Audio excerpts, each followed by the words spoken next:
caso Pai Ruano, o Roswell chileno, e bom entretenimento. Sim, existem quedas de discos voadores. Por mais que uma tecnologia seja avançada, nunca alcançará a perfeição. Quando a queda de um UFO é registrada, logo vem em nossa memória o clássico caso Roswell de 1947, que com certeza seria o maior representante entre os registros de quedas de UFOs no mundo todo. Estes eventos geralmente são os mais intrigantes, e sempre com uma impressionante riqueza de detalhes nas pesquisas ufológicas, contendo muitas evidências físicas e testemunhas que normalmente chegam ao local do incidente antes das autoridades. E já é do conhecimento de todos que, ao assumir o cenário, as autoridades entram com um processo de negação e acobertamento dos fatos, alçando mão do silêncio e da contra-informação, mesmo que a população continue afirmando que algo caiu naquele lugar. O acobertamento desses eventos pelos governos acontece pelo mundo todo, com a exceção de uma, na época feita justamente pela base aérea de Roswell, mas que em seguida desmentiu o comunicado oficial da queda de um disco voador no deserto do Arizona, que seria então a primeira registrada no mundo. Mesmo amplamente testemunhado pela população, todo e qualquer incidente relacionado com estas aeronaves são negados, desmentidos e até mesmo ridicularizados pelos canais oficiais. E não poderia ter sido diferente com o caso ocorrido no Chile, no povoado de Pai Ruano, localizado a 558 quilômetros ao norte da capital Santiago, em uma tarde até então tranquila no mês de outubro de 1998. Vocês verão que os procedimentos são sempre os mesmos em todos os lugares. As autoridades têm sempre um padrão muito parecido e sempre alegando a necessidade de segurança nacional. A segurança nacional muitas vezes é usada para ocultar fatos cuja publicidade não é interessante para aqueles que estão no poder. O caso Pai Ruano é mais um exemplo de como tudo o que é criado pelo homem, as naves alienígenas também não são infalíveis. E explicações como, por exemplo, balões meteorológicos, meteoritos e testes de protótipos fazem parte do rol de desculpas prontas a que os militares recorrem para enganar a opinião pública. Então, vamos ao caso. A pequena Pai Ruano está localizada em uma área cercada por muitas montanhas altas e íngremes de pura rocha e de belas paisagens. Apesar de ter menos de 5.000 habitantes, não são poucos os hotéis e estâncias na região por ser uma cidade turística justamente por sua tranquilidade e atrativos naturais.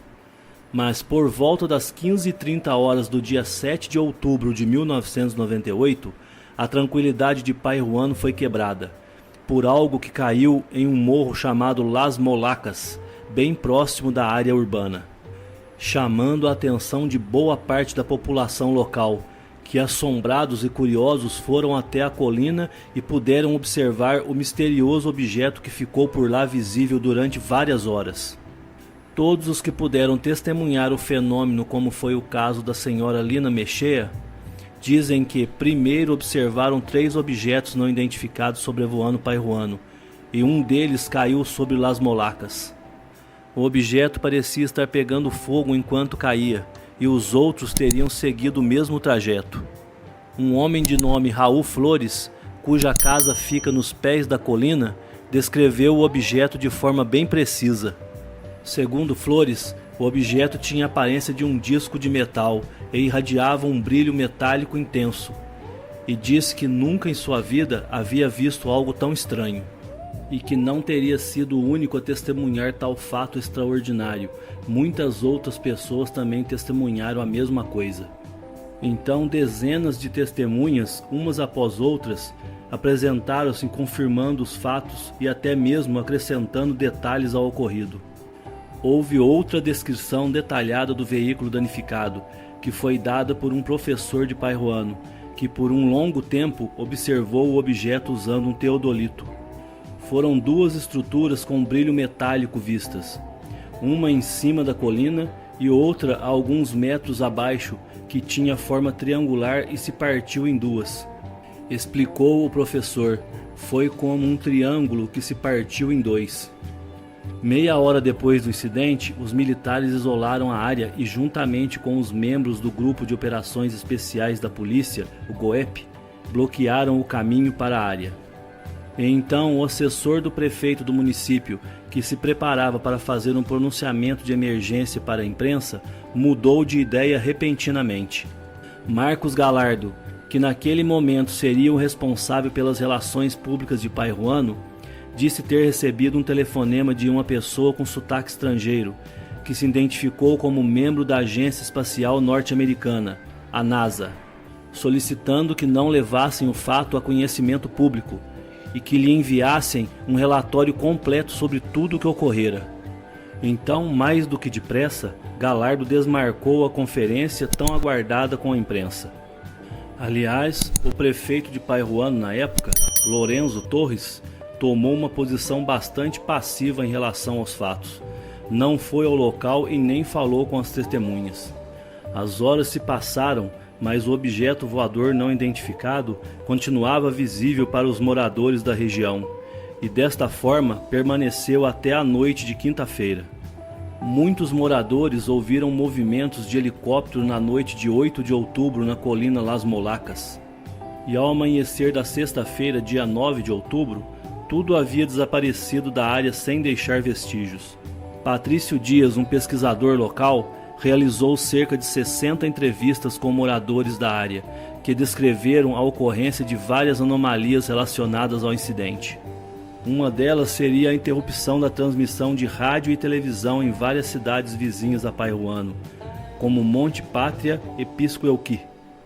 Segundo consta na investigação de Dias e nas entrevistas realizadas por outro investigador de campo na região, Victor Vial, para o documentário Pairuano, o Roswell chileno, de 1999.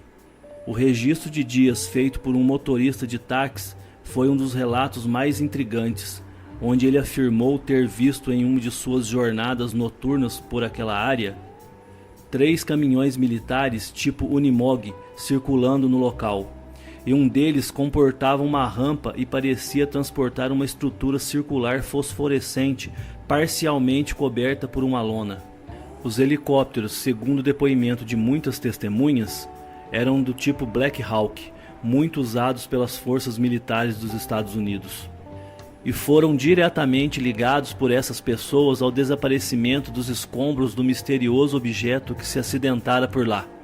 Os caminhões seguiam por um caminho alternativo e de forma sigilosa a Las Molacas.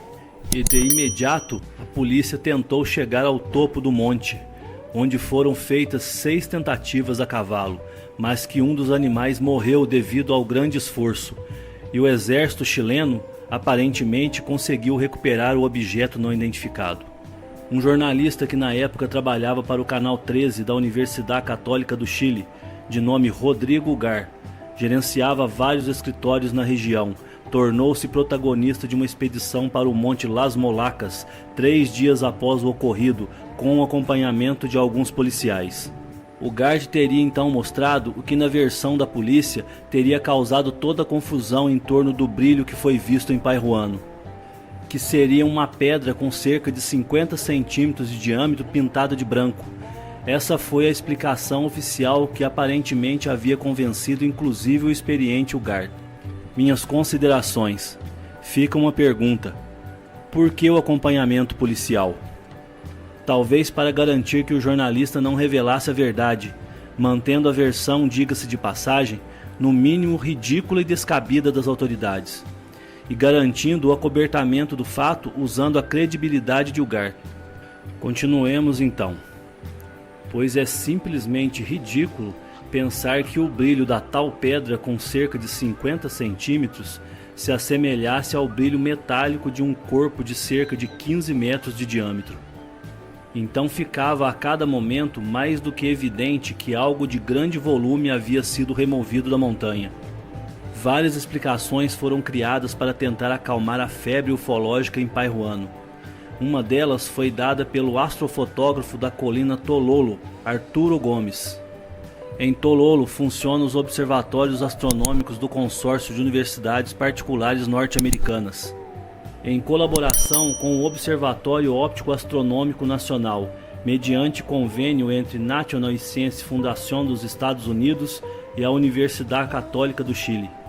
Gomes disse que poderiam ser sondas meteorológicas que têm formato de balão lançados de algum dos observatórios em Tololo. Mas essa afirmação não foi aceita pelo secretário do Comitê de Estudos de Fenômenos Aéreos Anômalos, a CEFA, órgão oficial de pesquisas ufológicas do Chile, ligado à Diretoria Nacional de Aviação Civil. Gustavo Rodrigues disse que para lançar um balão meteorológico é necessário pedir permissão com 48 horas de antecedência à direção da aeronáutica chilena, e que não houve pedido algum com essa finalidade por parte dos observatórios da colina Tololo. Além disso, a hipótese do balão meteorológico não explica a forma do objeto, tampouco a combustão do mesmo. Rodrigues também tentou acalmar o assunto, afirmando que o fenômeno seria um provável meteorito, hipótese criada também por astrônomos de Tololo, mas o objeto, que por dias ficou às vistas de todos os habitantes da cidade e arredores, não se encaixava com as características e novamente a explicação não fora satisfatória. Então levantou-se outra proposição, a de que o UFO seria na verdade um veículo não tripulado das Forças Armadas norte-americanas, que estivera fazendo exercícios militares conjuntos com os chilenos na costa do país. Mas o que chamou a atenção foi que mesmo depois de 11 dias da conclusão dos supostos exercícios militares conjuntos na denominada Operação UNITAS, alguns navios da Marinha dos Estados Unidos ainda permaneciam ancorados no porto de Coquimbo, a cerca de 100 quilômetros a oeste do local do incidente. É possível que o silêncio do governo chileno sobre o ocorrido estivesse escondendo esse acontecimento pelas implicações em termos de segurança, e obviamente pelas pressões que o governo dos Estados Unidos teria exercido. Nós não podemos saber ao certo o que foi que caiu em Pairuano, mas podemos dizer que não eram drones, nem balões meteorológicos, nem satélites ou meteoritos, afirmou Patrício Dias. Em alguns anos depois, em 2012, correu a notícia de que o evento se repetira, mas nada foi confirmado. Um morador local disse ter visto luzes sobre a montanha, e logo em seguida foi sentido um tremor de terra, mas até onde se sabe, nada concreto foi apurado naquela área de intensa incidência ufológica.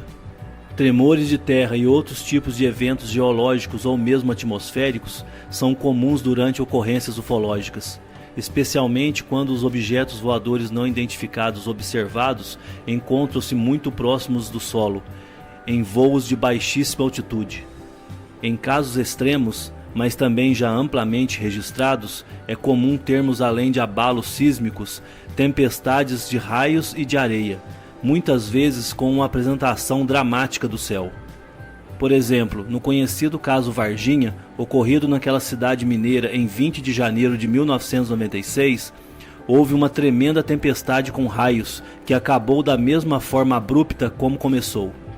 E o episódio é de uma queda de um disco voador, neste caso com a captura de seus tripulantes ainda vivos. Enfim, os exemplos são muitos ao redor do globo, como também são muitos os acontecimentos em que naves alienígenas se acidentam na Terra, quase sempre com o imediato ocultamento dos fatos pelas autoridades.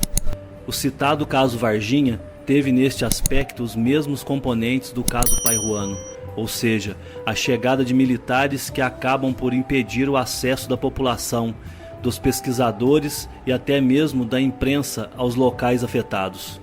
E há ainda outro componente comum nessas ocorrências, que é a participação de agentes norte-americanos nos cenários de quedas. Parece que os serviços de inteligência dos Estados Unidos sabem absolutamente tudo o que ocorre na área ufológica em qualquer lugar do mundo, para se fazerem presentes e passarem à frente nos procedimentos. Hoje em dia, os moradores da região pouco falam deste tema, mas o caso Pairuano continua aberto, e é um enigma que ainda se mantém indecifrável para os cidadãos comuns.